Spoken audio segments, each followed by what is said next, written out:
Eu gosto muito dessa vinheta, porque ela passa essa ideia de que os salmos, eles estão nas ruas. O salmo faz parte do nosso dia a dia. O salmo pode ser meditado, orado, em qualquer circunstância, no trânsito, nos parques, no trabalho, em casa. Os salmos são atuais.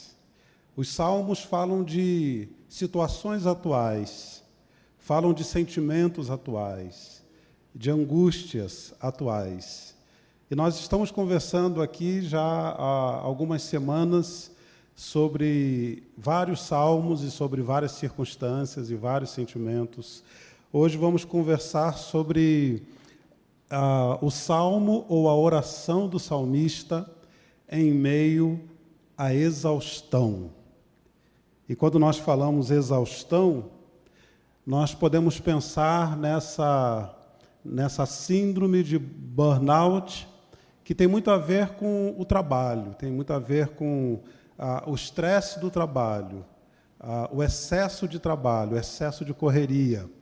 E alguns especialistas dizem que nós vivemos em um mundo em que as pessoas se encontram estressadas e cansadas devido ao ritmo acelerado de suas vidas. Trabalho, trânsito, compromissos fazem que as pessoas não tenham mais tempo de tirar um momento de passeio e nem um momento de lazer.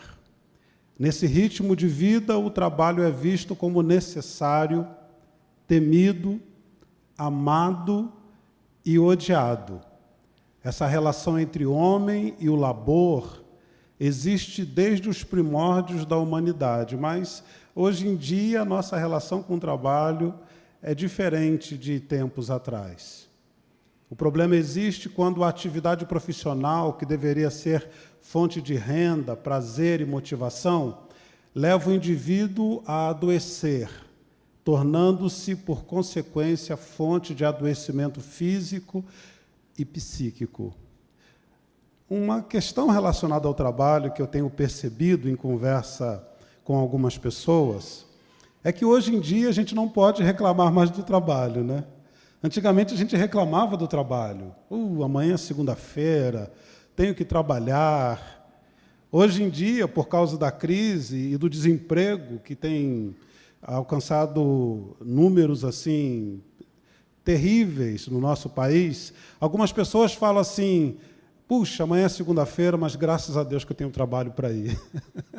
As pessoas não podem reclamar mais do trabalho como reclamavam há um tempo atrás. Eu tenho um trabalho, graças a Deus, que amanhã é segunda e eu tenho uma jornada de trabalho a cumprir. Mas quando nós falamos ainda sobre burnout, nós podemos considerá-lo em 3 dimensões. Primeiro, a exaustão emocional, que é o tema que nós estamos trabalhando hoje, a questão da exaustão. Ocorre quando existe uma carência de energia, entusiasmo e esgotamento emocional. Eu tenho a demanda, eu tenho algo a fazer, eu tenho muito trabalho a fazer, mas eu não tenho nenhuma energia, não tenho nenhum entusiasmo, não tenho nenhuma motivação para tal. Uma segunda dimensão como consequência da exaustão, é a despersonalização. É percebida quando o profissional, no caso, começa a tratar os clientes, colegas, organização em que trabalha, como objeto, consequentemente, distanciando-se das relações. Algumas profissões sofrem mais com essa síndrome do que outras. Por exemplo, as profissões que tratam de pessoas. Os médicos, enfermeiros, as profissões relacionadas ao cuidado com o outro. E é muito complicado a gente cuidar do outro sem considerar o outro pessoa, sem considerar a necessidade pessoal do outro. Mas é uma consequência natural a partir da exaustão emocional. E, por último, uma autoavaliação negativa, quando o indivíduo tem um declínio e insatisfação em seu desenvolvimento profissional. Ele olha para si de uma maneira negativa. Ele olha para si, não se sentindo capaz de dar conta das demandas, do trabalho. Ele se deprecia, ele duvida da sua própria capacidade de realizar determinada tarefa. Então, quando nós falamos de exaustão, nós estamos falando desse quadro, que é um quadro que não só nos atinge profissionalmente, mas nos atinge em outras dimensões da vida, nos relacionamentos, no dia a dia, como nós vimos ali no trânsito, nas relações familiares. Temos demandas emocionais, temos demandas profissionais, demandas relacionais, mas não temos disposição, não temos energia para dar conta dessas demandas. Nós vemos que essa é uma experiência do salmista. O salmista, no Salmo 63, ele fala da sua experiência. O Salmo diz assim: ó Deus, Tu és o meu Deus, eu te busco intensamente, a minha alma tem sede de Ti. Todo o meu ser anseia por Ti numa terra seca, exausta e sem água. Quero contemplar-te no santuário e avistar o Teu poder e a Tua glória. O Teu amor é melhor do que a vida, por isso os meus lábios Te exaltarão. Eu Te bendirei enquanto viver, e em Teu nome levantarei as minhas mãos. A minha alma ficará satisfeita como de rico banquete. Com lábios jubilosos, a minha boca Te louvará.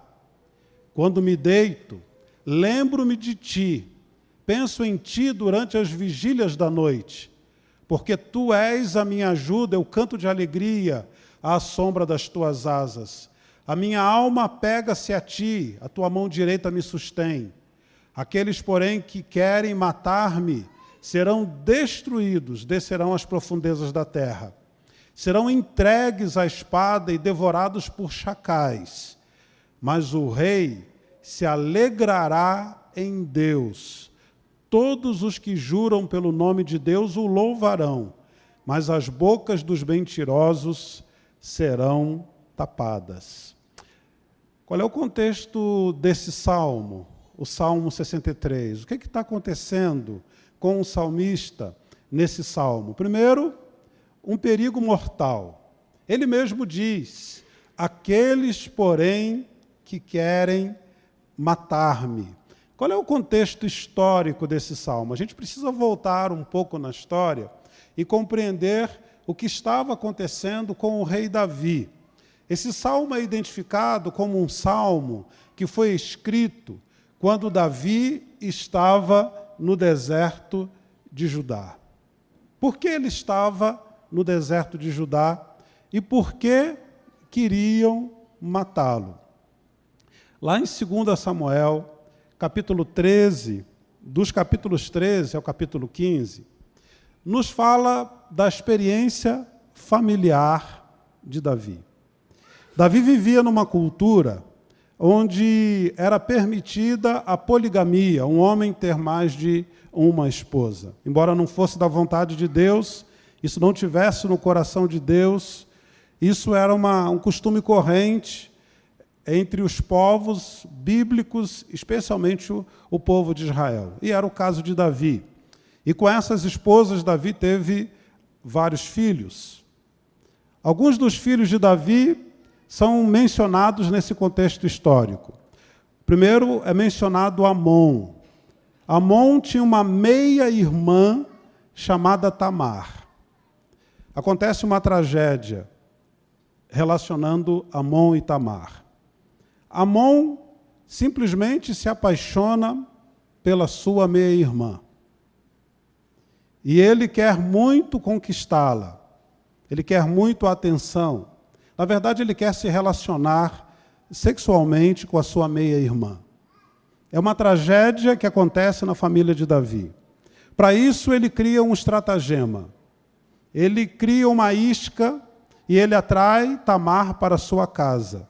Ele inventa uma história de que está doente e pede para o seu pai para que ele mande Tamar para cuidar dele, para dar-lhe uma devida atenção, fazer um bolo, alguma coisa assim.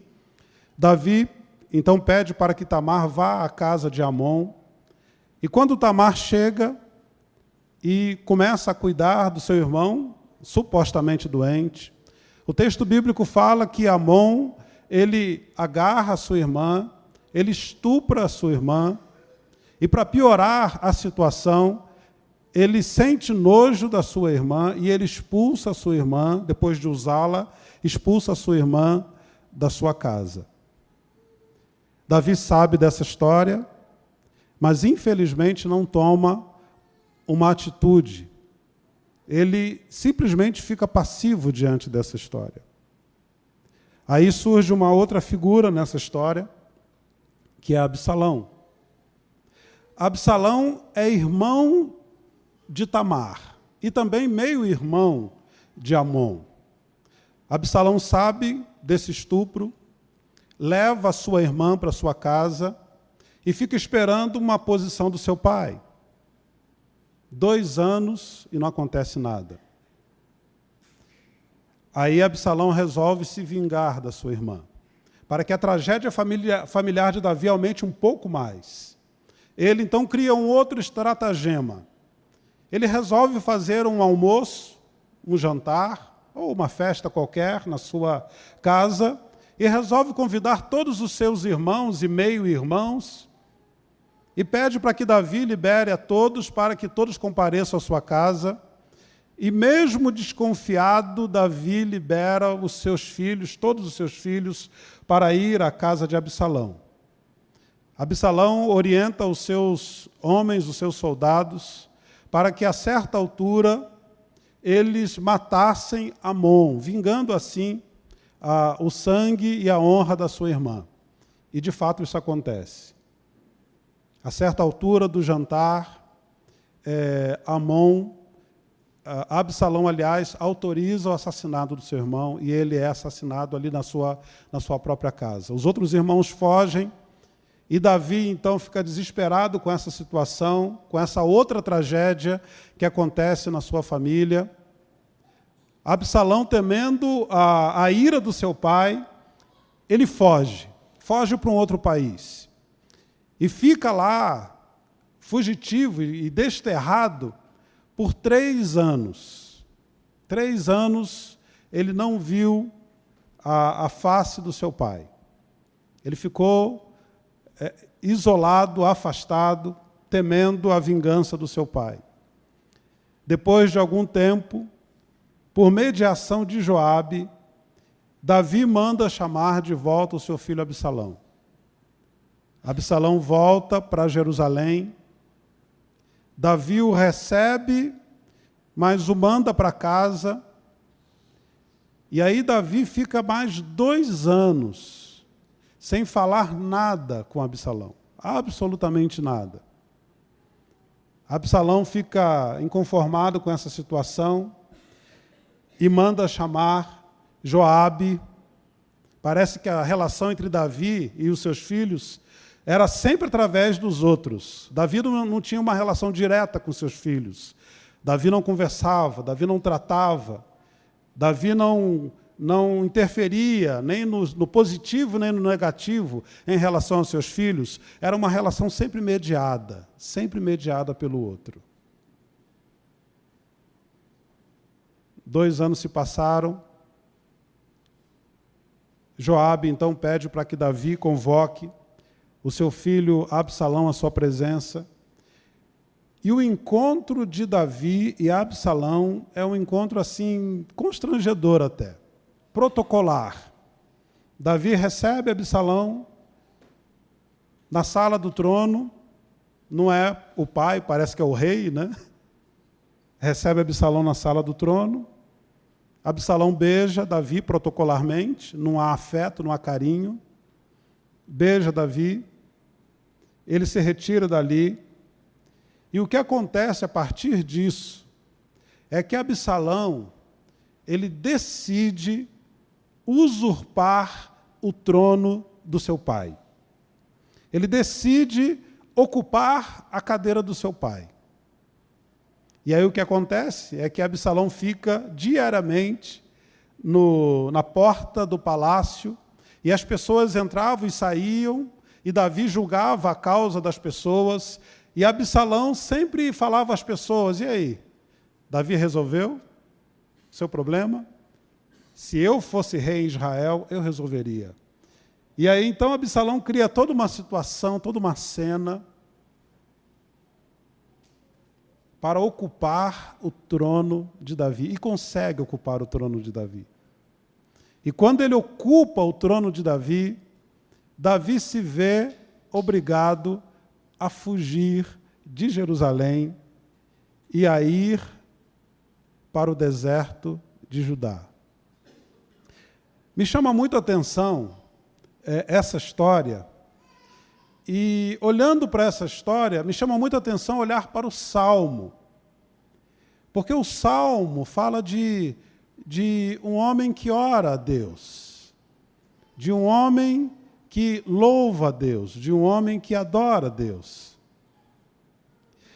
Eu ouvi de um dos comentaristas que me orientaram para essa conversa que eu estou tendo com você hoje, eu li uma frase que me chamou muito a atenção, que parece que do pior de Davi saiu o melhor. E às vezes acontece isso, né? Às vezes do nosso pior sai o melhor. Não pelos nossos próprios méritos, mas pela graça de Deus.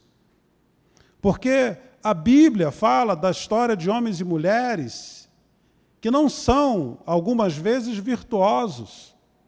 A Bíblia não fala de famílias que são famílias Doriana, famílias perfeitas. A Bíblia fala de famílias que têm os seus problemas, as suas tragédias, as suas dificuldades. Mas em meio às tragédias e às dificuldades e os problemas, e de figuras imperfeitas, Deus tira o melhor. Me faz lembrar aquilo que Paulo fala em Romanos capítulo 5, versículo 20, onde abundou o pecado, superabundou a graça. E a graça de Deus surge de uma pessoa tão imperfeita como Davi. Davi estava no deserto pela sua imperfeição como pai. Davi estava lá no deserto, não porque Saul o perseguia, como nós vimos em outro salmo, não porque um inimigo externo o estava perseguindo, mas porque o seu próprio filho estava o perseguindo, como que querendo chamar a atenção do seu pai, dizendo, pai, eu estou aqui, você não está me vendo? Você não presta atenção em mim? É por essa tragédia familiar que Davi foge para o deserto. E lá no deserto, Davi tem esse contato, essa experiência de estar no lugar que ele mesmo chama de terra seca, exausta e sem água. Parece que, quando Davi falava disso, ele não falava só do aspecto geográfico, mas ele fala da condição existencial, da condição de alma dele. É como se o deserto representasse a alma dele. Eu estou numa terra seca, exausta e sem água. E se você lê a narrativa lá de 2 Samuel, de 13 a 15, você vai ver que pelo menos 2 ou 3 vezes o texto fala que eles estavam exaustos. Nessa fuga, eles ficaram exaustos. E muito mais Davi, porque além da exaustão física, tinha a exaustão emocional e a exaustão espiritual. Eu estou num deserto. Nós moramos num país tropical, abençoado por Deus. Como bem diria Jorge Benjor. Nós não conhecemos muito essa história de deserto. Mas o pastor Ricardo Agreste, ele descreve muito bem deserto. Nesse texto que ele fala entre palácios e desertos, quando ele olha para o deserto, ele nos traz assim um retrato muito interessante sobre o que é estar no deserto e o que é viver no deserto. O pastor Ricardo diz assim, que o deserto, como espaço geográfico, é um lugar árido e de visual caracterizado pela desolação. A sua imagem transmite a todos a ideia de ausência de vida e iminência de morte. Eu acho que isso aqui representa muito bem. É a ausência de vida e iminência de morte. No entanto, é interessante notar que na espiritualidade bíblica, o deserto não representa um lugar de perdição e destruição. Muito pelo contrário. Nas páginas das Escrituras, ele é retratado inúmeras vezes como um lugar onde as pessoas são surpreendidas pela presença de Deus e por seu cuidado gracioso para com as suas vidas. Moisés foi assim, o povo de Israel no deserto foi assim. O pastor Ricardo continua. Neste sentido, o deserto pode ser visto como um lugar para onde muita gente se desloca por força das circunstâncias, como aconteceu com Davi, ou voluntariamente, a fim de buscar a presença de Deus, como aconteceu com o próprio Cristo. Mas o deserto também pode ser momento existencial, caracterizado pelas adversidades, decepções, enfermidades, crises e perdas. Um tempo que não gostaríamos de atravessar, mas que no futuro nos dará plena consciência de sua importância na construção de nossas vidas. Talvez você esteja vivendo um deserto existencial, como ele fala, caracterizado por adversidades, decepções, enfermidades, crises, perdas. Nós não queremos estar no deserto. Nós não queremos enfrentar desertos existenciais. Mas nós estamos. Então precisamos atravessá-los. Precisamos viver. Não adianta nós negarmos os desertos. Não adianta fingir que eles não existem. Estamos nele. Perdemos. Adoecemos. Estamos enfrentando dificuldades extremas. Então vamos viver esse deserto. É isso que Davi nos ensina. Davi estava num deserto por uma circunstância que nem eu nem você gostaríamos de estar. Mas esse salmo representa muito bem o fato de que, uma vez que ele estava no deserto, ele aproveita essa condição. Ele vive esse deserto existencial. Davi estava lá por um perigo mortal, e ele estava lá também para reconhecer aquilo que é essencial na nossa vida. Ele mesmo diz no Salmo: ó Deus, Tu és o meu Deus, eu te busco intensamente, a minha alma tem sede de Ti, todo o meu ser anseia por Ti. Nós vivemos cercados assim de uma cortina de fumaça. Nós vivemos assim tendo que cuidar de tanta coisa, com tantas demandas. Nós vivemos para trabalhar. Nós vivemos para comprar. Nós vivemos para possuir, para ter.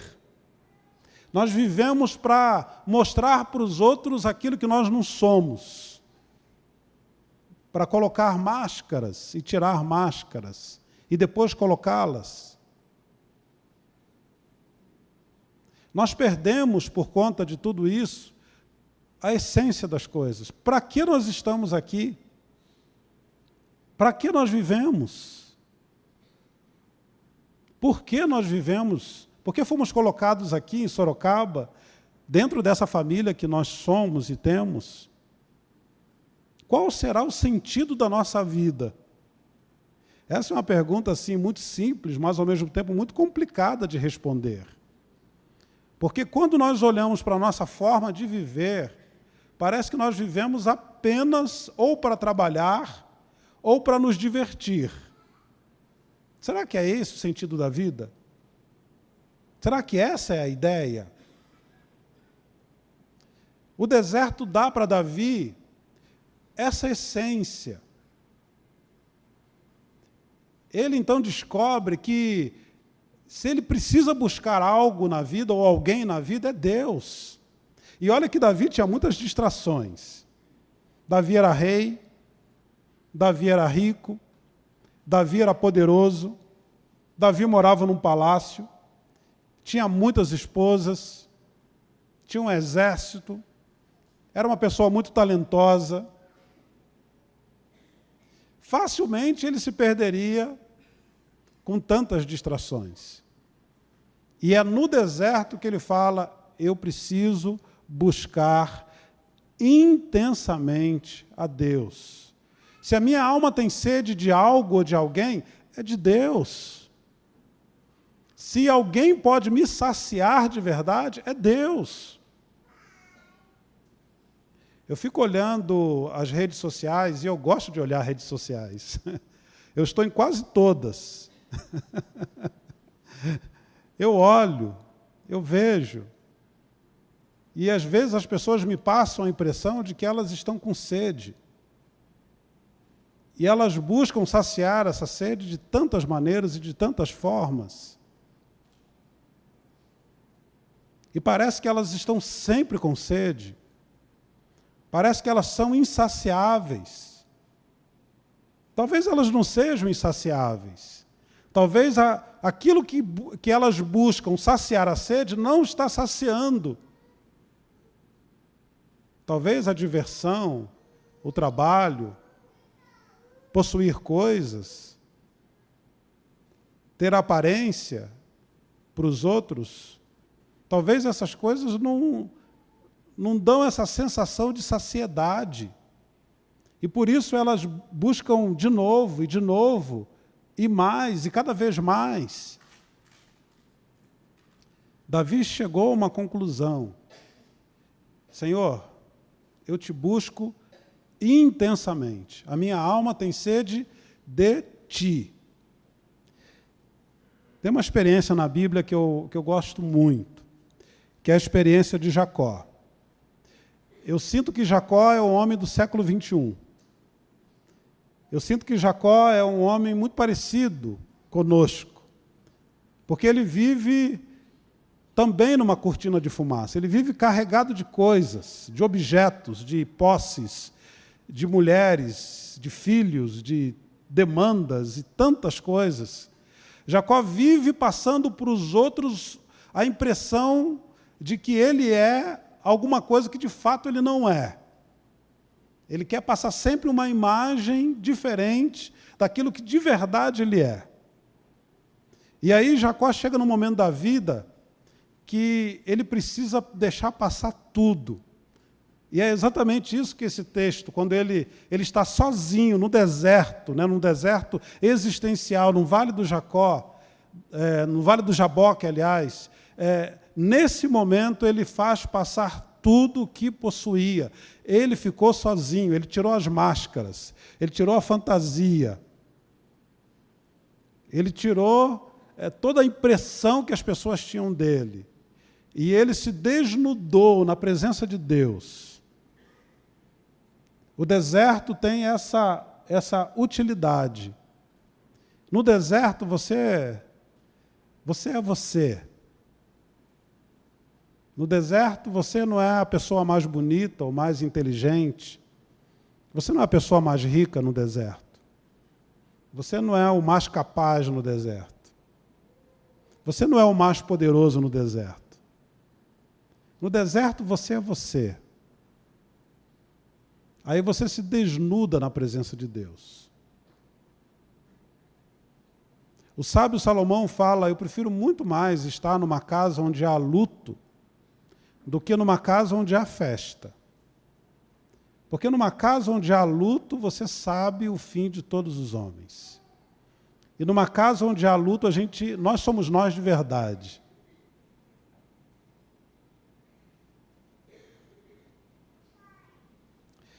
O salmista, em outro momento, depois de passar pelo deserto, ele faz uma pergunta assim muito importante: a quem tenho eu nos céus, senão a ti? E aí ele repete a pergunta numa outra perspectiva. E na terra, nada mais desejo além de estar junto a ti. Esse é o resultado do deserto. No deserto, a gente reconhece que a gente quer mesmo a Deus.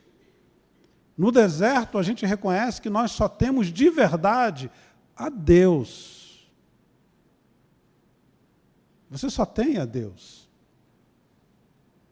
No deserto, você não tem nada e ninguém além de Deus.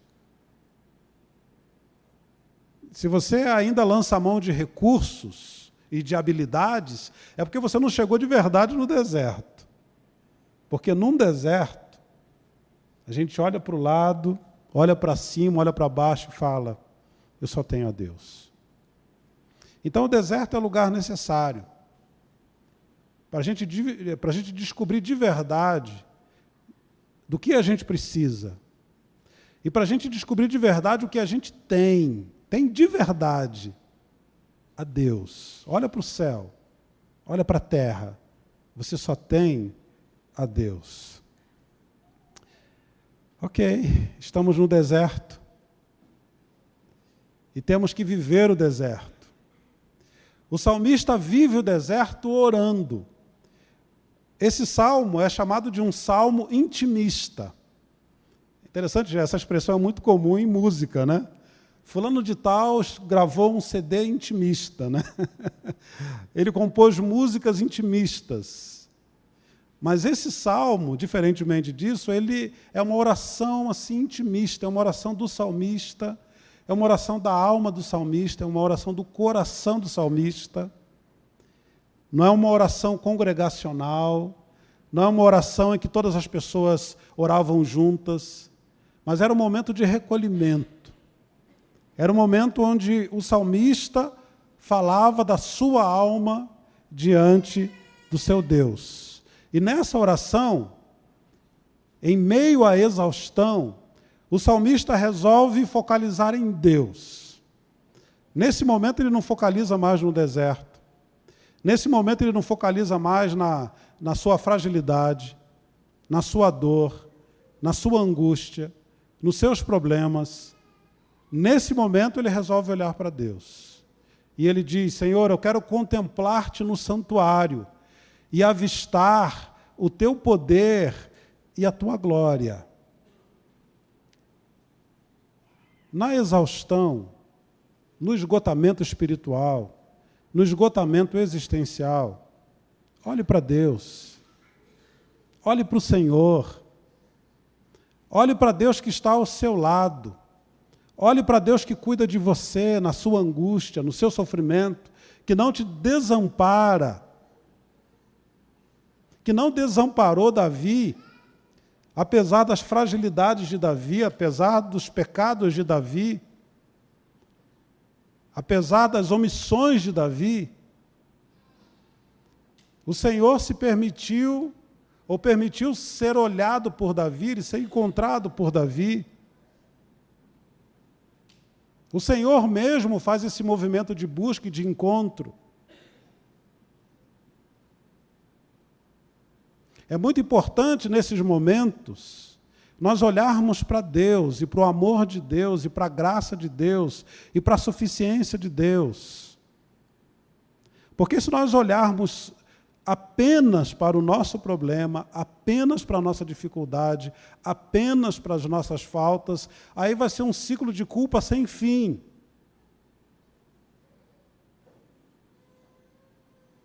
Aí não vamos olhar para a solução, não vamos olhar para cima, não vamos encontrar a Deus.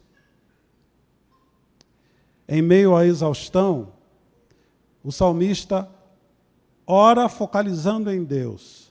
Mas o salmista também resolve agir conforme o seu novo foco. E aí ele diz nos versículos 3 e 4, o teu amor é melhor do que a vida, por isso os meus lábios te exaltarão. Eu te bendirei enquanto viver, e em teu nome levantarei as minhas mãos. Vejam os verbos, vejam as ações que o salmista se dispõe a ter em meio ao deserto, em meio à exaustão, em meio aos problemas. Em meio ao deserto, nós não somos chamados a ficar imóveis, imobilizados. Nós somos chamados à ação, a agir dessa maneira que o salmista está propondo. Os meus lábios te exaltarão. Eu bendirei o teu nome enquanto eu viver. Conversei com uma pessoa essa semana que está vivendo assim um deserto existencial terrível. E essa pessoa fez uma pergunta para mim que é muito comum, né? A gente ouvir essa pergunta e às vezes até fazer essa pergunta. A pessoa me perguntou o seguinte: mas por que eu? Por que isso está acontecendo comigo? E aí eu devolvi a pergunta para ela: por que não com você? Por que não? Se você está vivendo um deserto, como outras pessoas estão vivendo, se nós estamos vivendo num mundo tão imperfeito, num mundo onde as pessoas enganam e são enganadas, onde elas agridem e são agredidas, por que não com você? Por que não comigo? Porque se a gente entra nessa história do porquê comigo, não há espaço para a gente bem dizer a Deus. Ok, Deus, esse mundo que eu estou vivendo é um mundo imperfeito. E não é um mundo segundo o teu coração. Esse mundo está desconectado do Senhor. Esse mundo não é segundo o teu coração, o teu desejo. É por isso que eu sofro. Mas isso não quer dizer absolutamente nada com o Senhor. Eu bendigo o teu nome. Eu louvo o teu nome. Os meus lábios te louvarão, mesmo no meio do deserto. Mesmo em meio aos problemas e às dificuldades, eu vou bendizer ao Senhor, eu vou louvar o nome do Senhor. Porque Deus está comigo nesse deserto. Deus não me largou sozinho nesse deserto. Deus não me abandonou. Ele atravessa comigo esse deserto. Então, Senhor, eu bendigo o teu nome, porque o Senhor está comigo. O salmista faz isso. Em meio à exaustão, ele focaliza em Deus, ele age segundo o seu novo foco e ele confia na suficiência e na provisão do Senhor. Ele continua dizendo no versículo 5, a minha alma ficará satisfeita como de rico banquete, com lábios jubilosos a minha boca te louvará. Me impressiona o fato de Davi estar num deserto. E em meio ao deserto, ele contempla um banquete. E ele tem certeza absoluta que ele ficará satisfeito, assim como diante de um banquete. E ele conhecia muito bem ricos banquetes. Davi estava muito bem acostumado com essa coisa de ser bem servido, de comer comidas finas, de comer aquilo que havia de melhor na culinária da sua época. E é esse o padrão que Davi estabelece para aquilo que Deus vai efetivamente fazer na vida dele. Senhor, eu tenho certeza absoluta que a minha alma ficará satisfeita.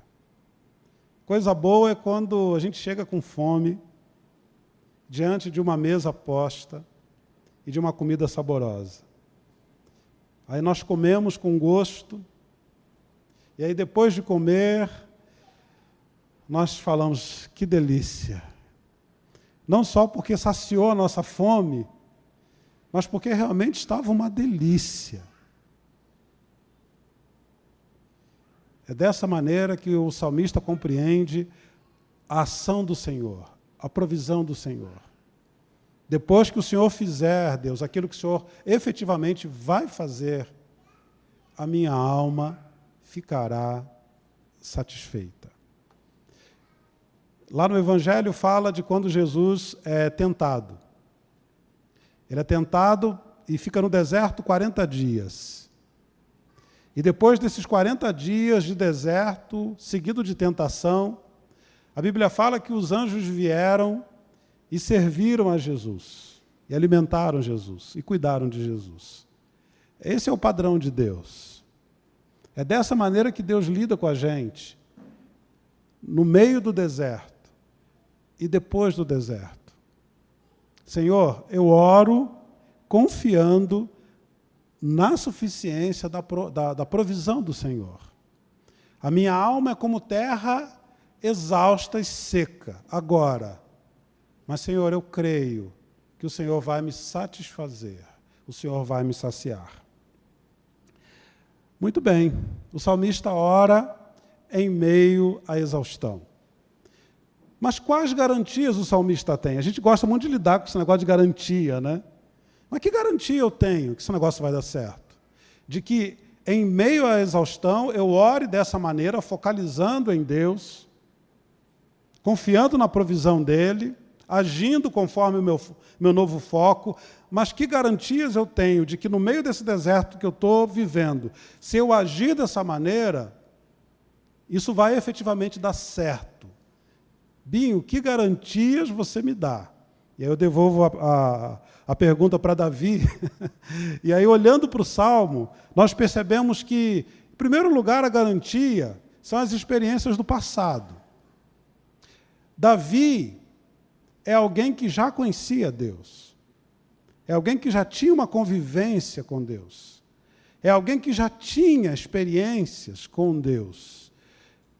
E a garantia de Davi é que as experiências do passado, a provisão de Deus no passado, são medidas dele para o presente. Quando me deito, lembro-te de ti, penso em ti durante as vigílias da noite. Há um tom aqui de saudade, né? Davi está desterrado, ele está exilado no deserto.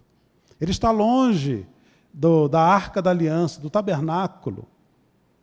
Ele está longe dos símbolos que representam a presença de Deus, embora Deus estivesse presente com ele no deserto. E nas vigílias da noite, ele se lembra de Deus.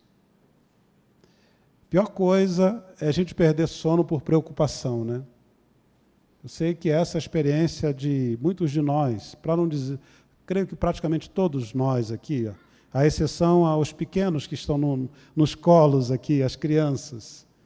Mas nós que lidamos com a vida, com as preocupações da vida, com trabalho, com contas a pagar, com emprego, com boletos, com financiamentos, nós que lidamos com a educação de filhos, vez ou outra, nós acordamos no meio da noite e a nossa mente, de repente, é invadida pelas demandas e pelas preocupações.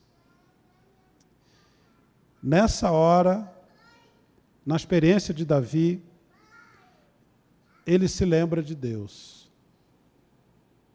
E eu penso que essa é uma receita interessante para nós.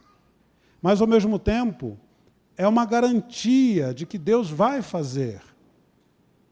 Nós precisamos, irmãos, meus queridos e minhas queridas, nós precisamos recorrer às nossas lembranças do passado. Porque, senão, nós não temos respaldo para efetivamente crer em Deus. Todo o nosso aprendizado, a forma como nós aprendemos, diz respeito a recorrer às coisas do passado. É assim que as crianças aprendem, por exemplo. As crianças aprendem as experiências boas ou ruins porque elas vão armazenando experiências. Na nossa relação com Deus precisa ser assim. Nós precisamos armazenar experiências com Deus para, diante das dificuldades e dos desertos, aí nós abrimos os arquivos, lemos os livros e falamos, olha, Deus fez algumas coisas no passado, na minha vida. O Bono Vox, na entrevista que dá, o repórter fala alguma coisa dele crer no Cristo ressurreto. Se ele cria no Cristo que ressuscitou corporeamente, ele fala, eu creio, eu não tenho dificuldade com milagres, eu sou um milagre. Olha, ele está recorrendo ao passado, ele está recorrendo à sua própria história, para dizer, eu acredito em milagres. Muitas pessoas têm uma relação com Deus sempre no presente, né? Ela não tem o respaldo do passado, não tem o respaldo das experiências do passado. É por isso que a Bíblia conta histórias. É por isso que a Bíblia é um livro de histórias. É para a gente recorrer à história. Não só as histórias do passado, mas as nossas histórias também. Eu tenho certeza absoluta que Deus já fez alguma coisa na sua vida. Você pode estar vindo a uma igreja pela primeira vez na sua vida, mas eu tenho certeza absoluta que Deus já fez alguma coisa em você. Tenho certeza absoluta disso. Então, para fortalecer a sua relação com Deus, recorra aos arquivos do passado. Recorra à sua própria história. Foi isso que Davi fez. A outra garantia de Davi eram as sensações do presente.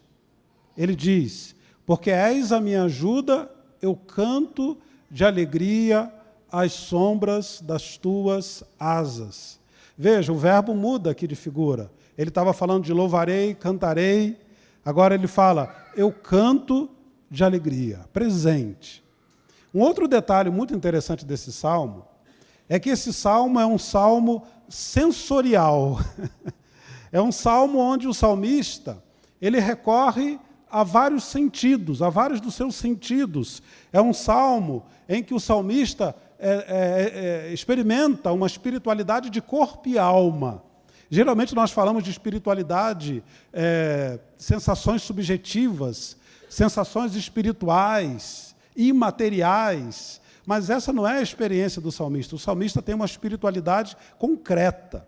A espiritualidade do salmista tem corpo, tem cheiro, tem volume, é concreto de verdade. E aí a gente vê imagens nos salmos em que ele fala da alma ter sede. Ele fala de contemplar, de avistar. Ele fala de lábios, de voz que exaltam, ou de lábios que exaltam através da voz. Ele fala de levantar as mãos, da alma satisfeita, né, do corpo. Ele fala de lábios e boca louvando. Ele fala de corpo que se deita. Ele fala de canto de alegria e de alma que se apega. Então, é uma espiritualidade concreta, é uma relação concreta com Deus. É uma relação próxima com Deus. É uma relação dinâmica com Deus. Não é uma relação distante da realidade. Não é uma relação que não encontra expressão física e concreta, mas é uma espiritualidade que vai para a vida. É a espiritualidade da segunda-feira. É a espiritualidade da faculdade, do curso. É a espiritualidade do trabalho, dos negócios, dos amigos, no clube, jogando tênis. É a espiritualidade que acontece em todos os lugares. Então o salmista, ele tem esse compromisso, ele tem essa garantia, aliás, de que a sua espiritualidade acontece em outros ambientes, fora o ambiente religioso, fora o domingo da religião. Então, é em todos os lugares. A minha alma, o meu coração, a minha boca te louvará. No deserto, numa mesa farta, em qualquer lugar, em qualquer circunstância. O salmista tinha como garantias, então, as suas experiências do passado, as sensações do presente, a sua determinação constante. A minha alma apega-se a ti, a tua mão direita me sustém. Eu gosto muito daquela primeira frase que diz que a minha alma apega-se a ti. O termo hebraico para apegar-se a ti é apegar-se ao dorso de Deus, às costas de Deus. E aí a poesia continua no outro paralelo. A tua mão direita me sustém. Aí a imagem que eu tenho na minha cabeça é a imagem de uma criança na cacunda do pai. Sabe aquela coisa do pai levar o filho nas costas e do filho se apegar ao pai pelo dorso, pelas costas, e ao mesmo tempo a mão do pai sustentar a criança? É essa imagem da espiritualidade de Davi. A minha alma se apega a ti, não uma vez, não de vez em quando, mas essa é uma experiência constante. É a vida de Davi, é a realidade de Davi. Apesar dos seus erros, a despeito dos seus erros, das suas falhas, dos seus fracassos, a minha alma se apega a ti, e a tua mão direita me sustém. Essa é uma garantia excepcional. Também a aliança com Deus. Existe uma aliança. Deus estabeleceu uma aliança com seu povo. Deus estabeleceu uma aliança com Davi. Deus veio ao encontro de Davi e disse para ele: vou fazer uma aliança com você. Davi não tinha méritos nenhum. Davi era um menino ruivo, um adolescente. Davi não tinha força. Davi não tinha habilidades. Davi não tinha nenhuma credencial. Assim como nós.